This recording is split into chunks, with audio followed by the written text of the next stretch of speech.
Greetings and welcome to our series of weekly devotionals. This week we're taking a look at a very familiar passage in 1 Corinthians chapter 13, the Apostle Paul's meditation on the gift of love.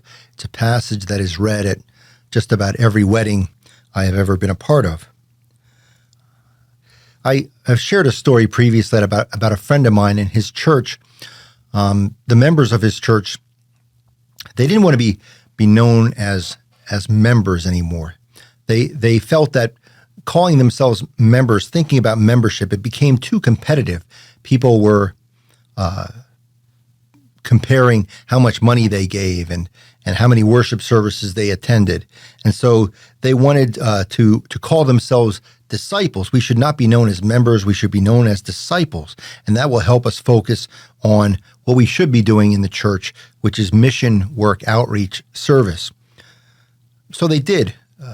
They started calling themselves disciples, but the same competitive nature influenced them still the same.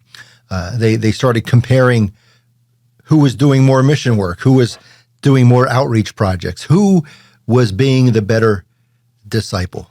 And I suppose it's sort of a natural thing. Competition is such a pervasive part of our society.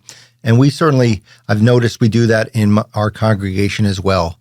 People volunteer and then they sort of compare. Well, I'm doing more than you or this person. I'm doing more important work than this person. We compare and contrast. We want more accolades for the things that we do and contribute to our faith community. Well, I want to mention the context of 1 Corinthians 13. It's sandwiched in between two other chapters, 12 and 14, in which Paul talks to the community at Corinth about the gifts that they possess and they offer to their community.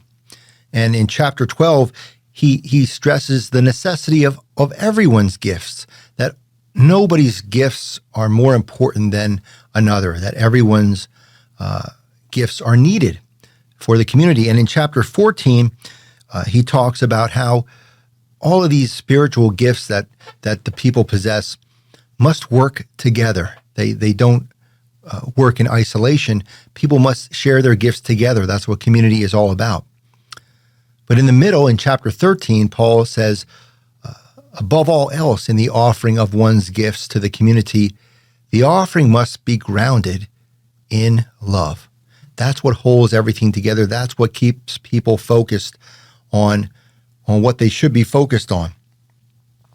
Our work, our service, our discipleship must be grounded in love. No matter what we do or how we do it or how much we do it in love. And so I wonder, as we volunteer for church dinners and serve on committees and serve on consistories and church councils and teach Sunday school and all the various ways in which we volunteer in church, how might that service change if we remember that the service must be grounded in love? Amen.